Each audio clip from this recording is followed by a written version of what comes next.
kayak advertisingnya itu dalam bentuk 3D, jadi berasa kayak dia keluar sendiri. Iya, Itu kan dia pakai ini ya maskot gitu kan.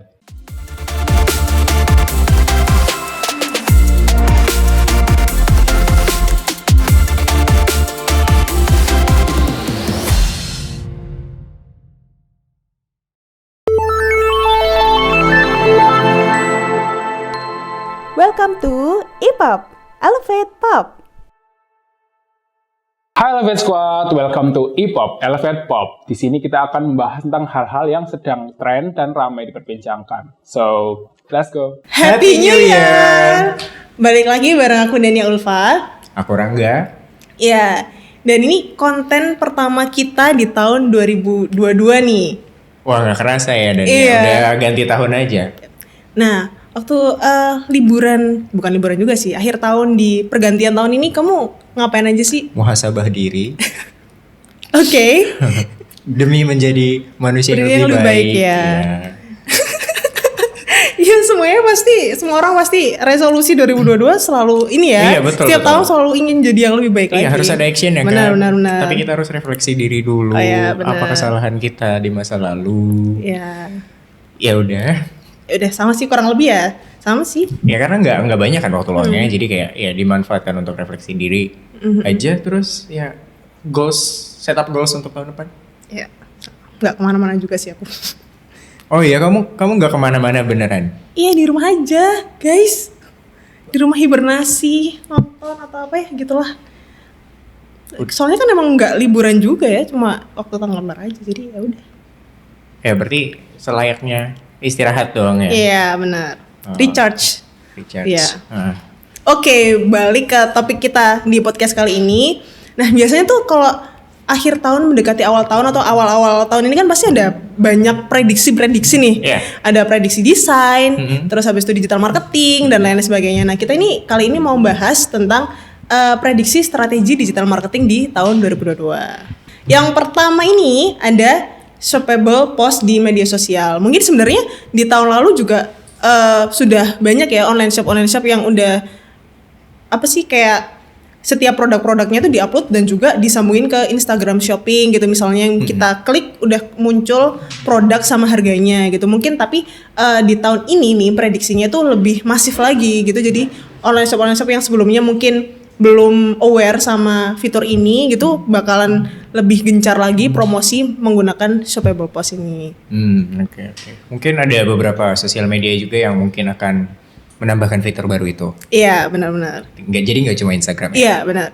Terus juga kalau misalnya tahun lalu trennya juga untuk pemasaran nih digital marketing itu lebih ke short video gitu kan. Nah, di tahun ini prediksinya juga bakalan short video ini masih terus digunakan gitu loh, terus dipakai untuk bisa buat kreator, terus personal atau maupun untuk kegiatan pemasaran kayak gitu. Jadi nggak cuma foto doang ya, nggak cuma gambar itu doang. Nggak cuma katalog juga. Okay. Mungkin prediksi di 2022 selain ada 2 fitur di atas, ada ini sih Dania mungkin masifnya penggunaan chatbot atau AI. Iya. Jadi kayak di Instagram kalau misalnya ada yang mengirim pesan, itu akan ada pesan otomatis yang dibalas gitu, kayak admin gitu. Jadi kayak lebih mempermudah ini ya kedua belah pihak juga sih. Iya betul. Lalu prediksi 2022 untuk strategi digital marketing itu ada AR dan VR. Karena fenomena munculnya metaverse, yang semakin menguatkan adanya AR dan VR. Dan rencananya metaverse kan kayak mau bikin dunianya sendiri gitu kan di situ. Dan sudah ada beberapa teasernya yang kita lihat orang yang ke metaverse gitu. Nah, terus habis itu ada ini tentang advertising nih, advertising offline, ada 3D billboard. Sebenarnya kalau di luar negeri kayaknya udah banyak sih 3D billboard. Di Indonesia sebenarnya setahu aku nih, itu belum banyak, cuma ada pernah lihat beritanya di Jakarta gitu sih Mas Ian. Itu kayaknya suatu bank gitu deh. Itu bikin kayak advertisingnya itu dalam bentuk 3D, jadi berasa kayak dia keluar sendiri. Iya, Itu kan benar-benar. dia pakai ini ya maskot gitu kan. Iya. Jadi ya kadang itu ada yang misalnya nih, kalau ini aku lihatnya di luar negeri nih, ada kayak mungkin kayak itu aku juga kurang tahu itu advertising untuk produk atau brand apa. Itu jadi kayak ada ikan kayak seolah-olah berenang di situ. Terus ada juga yang kayak video keluarga nampilin jalan dari sini ke sana kayak bener-bener kayak real gitu loh. Iya, justru menariknya di situ Dan ya.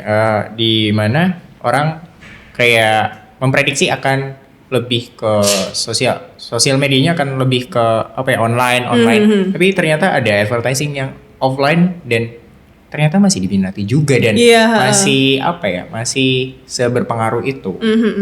Tuh.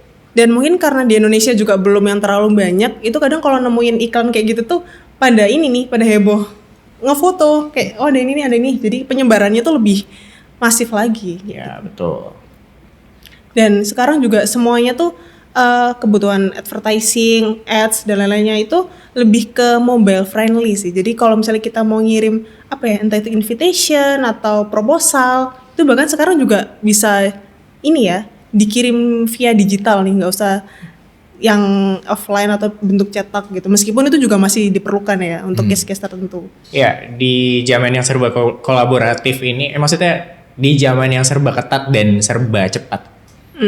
Di zaman sekarang ini kayaknya untuk persaingan akan semakin ketat, tapi ada cara yang apa ya, baru untuk bersaing, kayak kolaborasi. Kayak salah satu branding dari Jakarta juga, Jakarta Kota Kolaborasi, itu keren banget, di mana Jakarta menjadi tempat yang ini agak OOT sih, maksudnya kita bahas branding Jakarta, tapi Jakarta punya branding kota kolaborasi, di mana kita tahu sendiri Jakarta itu kota urban yang banyak banget jenis usaha, jenis orang di dalamnya beragam banget. Namun Jakarta tuh punya branding yang mempersatukan mereka semua. Jadi jangan cuma bersaing, tapi coba kolaborasi agar skopnya lebih luas gitu. Iya sih, sebenarnya juga di tahun 2021 juga mulai banyak yang kolaborasi juga nggak sih? Iya, munculnya fitur kolaborasi ya di Instagram. Itu juga kan menjadi suatu batu loncatan untuk para creator untuk kolaborasinya tuh ada tindakan nyatanya gitu loh, nggak cuma di tag doang, tapi ternyata ada fiturnya dan mereka bisa di-post di kedua akun mereka masing-masing. Dan itu kayaknya bisa lebih mendatangkan lebih banyak audiens ya dari dari masing-masing. Balik lagi tergantung kontennya. Kalau misalnya tidak menarik ya tetap tidak menarik. Nah, ngomongin tentang kolaborasi tadi ya, itu kan kita juga bisa kolaborasi di berbagai platform, entah itu media sosial gitu kan. Nah, ini juga ada prediksi 2022 yang mana omni channel marketing nih. Kayak jadi omni-channel marketing ini kayak memanfaatkan ya, atau berbagai channel marketing nih, berbagai platform untuk ya kebutuhan pemasaran atau advertising gitu. Dan itu juga disesuaikan ke masing-masing platform yang kita gunakan gitu kan. Mungkin satu platform A misalnya kita gunain untuk konten short video atau apa gitu misalnya, terus di platform lain bentuknya lebih ke teks atau foto kayak gitu sih. Tapi benang merahnya tetap sama, konsepnya tetap sama ya. Yang di breakdown adalah jenis kontennya. Iya betul, menyesuaikan platformnya. Itu barusan tadi penjelasan Dania tentang omnichannel. Dan untuk prediksi selanjutnya kita memprediksi bahwa adanya user generated content. Jenis konten yang menghasilkan konten berdasarkan usernya. Jadi misalnya kayak Volix Media sering nge-repost foto-foto dari usernya, itu juga termasuk UGC, user generated content. Terus kayak info-info kecelakaan lalu lintas. Aduh, kok jelek sih? Kenapa kecelakaan lalu lintas? Iya kan biasanya update banget tuh netizen kan. Info kemacetan, info lalu lintas. Biasanya itu kan berdasarkan dari orang yang di lalu lintas tersebut. Iya betul. Iya. Jadi gitu. Dan kontennya itu bisa macam-macam ya, bisa betul. Foto, video. Ya. Bahkan laporan teks WhatsApp aja atau nggak VN biasanya. Nah, terus setelah itu ada geofencing teknologi nih. Jadi kalau misalnya kita Nah biasanya kita dapat notifikasi nih dari bisnis yang ada di wilayah tersebut gitu kan. Kau pernah dapat kayak gitu nggak? Misalnya kemana? Iya, misalnya aku kalau baru pindah ke Surabaya waktu itu, Tokopedia aku notifikasinya langsung berubah jadi bahasanya agak kesurabayaan, kayak pakai re bukan lagi pakai bro atau iya, bang. benar. Itu kan salah satu jenis strategi mereka dari mulai copywritingnya. Iya benar. Dan emang strategi yang ini tuh juga bakalan diprediksi. Mungkin emang sebelumnya juga pernah lagi pernah sudah pernah diterapkan di tahun 2021, cuma di 2022 prediksinya juga semakin masif lagi gitu kan, dan menargetkan, karena emang tujuan dari strategi marketing ini juga untuk menargetkan calon konsumen yang ada di wilayah tertentu, jadi lebih lebih tertarget lah istilahnya. Nah nggak cuma di 2022, ternyata sempat dengar juga kalau strategi geofencing ini tadi juga bakalan terus digunakan di sampai tahun 2023 dan seterusnya. Nah nanti itu kalau itu kita lihat perkembangannya kayak gimana ya. Oke, dari beberapa prediksi yang udah kita sebutin tadi ya. Nah kalau dari kamu sendiri nih apa strategi mana yang paling kamu kayak tunggu-tunggu banget, atau yang ini bakalan powerful banget nih di tahun ini kayak gitu? Sebenarnya bukan dari powerfulnya sih, tapi lebih ke sebenarnya banyak akun-akun kecil yang jadi gede gara-gara UGC ini. Oke. Dan UGC. aku memilih fitur UGC itu. Karena menurut aku ada beberapa yang kayak akun-akun yang cuma buat repost lalu lintas kemacetan gitu awalnya, lama-lama paid promote dan mungkin tidak update itu lagi. Iya, update kontennya dia sendiri ya jadinya. Iya, bahkan jadi cenderung itu memanfaatkan konten dari usernya atau followersnya lah gitu. Iya sih, itu jadi salah satu kayak cara ampuh buat narik itu ya, followers ya, audience ya. Betul.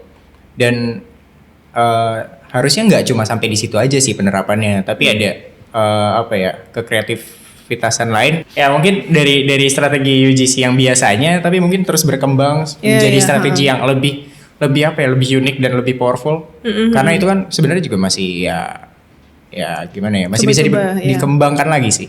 Lebih dinamis gitu ya. Iya.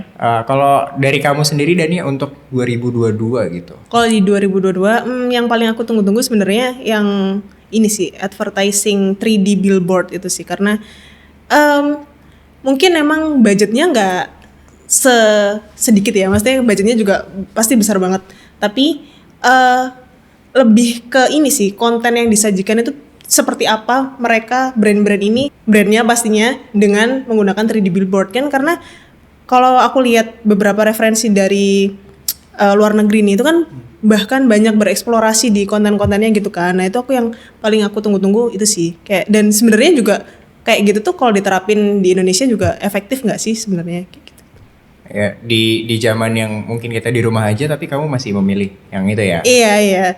Marketing yang offline. Ya kira-kira di 2022 Elevate Podcast itu akan membahas apa aja sih Dania? Wah, jadi ya pastinya kalau untuk konten topiknya kan kita ada segmen Ruang Kreatif sama IPOP ya. Itu yang pasti membahas seputar branding dan marketing, dan juga mungkin trending topik gitu kan. Yang seputar mungkin juga bisa seputar branding and marketing, tentang digital dan lain sebagainya gitu sih. Bakal ada segmen lain gak sih kira-kira? Untuk segmen baru ya pokoknya kalian tungguin aja ya guys. Kalau menurutmu sendiri nih? Mungkin ada segmen yang mungkin baru banget dan dan mungkin layak ditonton dan lebih fresh. Lebih fresh. Lebih fun. Pastinya dengan informasi yang disajikan tuh lebih lebih bisa relate lah ya. Dan pastinya tentang branding kan? Iya. Dan pastinya sih sebenarnya kita juga harapannya bisa memberikan insight ya buat Elevate Squad. Gak hanya mungkin ya ada sisi menghiburnya, ada juga yang edukasinya juga gitu. Semoga bisa diterima. Amin. Teman-teman. Ya oke, berarti tungguin aja ya segmen baru dari Elevate Podcast tentunya di Elevate Podcast. Oke, thank you Rangga udah nemenin di podcast episode kali ini. Ya, thank you Dania. Ya, see you on the next podcast. Bye-bye. Bye-bye. Happy New Year. Oke, Elevate Squad, berhubung ini konten pertama di tahun baru, kita bahas nih tentang prediksi tren digital marketing di tahun 2022. Meskipun ada beberapa yang udah dipakai nih di tahun 2021, pastinya di tahun ini penggunaannya akan lebih masif. Nah, kalau menurut kalian, tren apa lagi nih yang bakalan booming dan banyak digunakan di tahun ini? Komen yuk! Thank you udah nonton Elevate Podcast sampai habis. Kalau ada topik atau hal-hal yang ingin kita bahas, bisa share di komen ya. Dan jangan lupa untuk dukung kita terus biar kita semangat nih untuk bikin konten yang bermanfaat dan pastinya menghibur. Dengan like, komen, dan subscribe. Oh ya, jangan lupa untuk share ke teman-teman kalian ya. See you!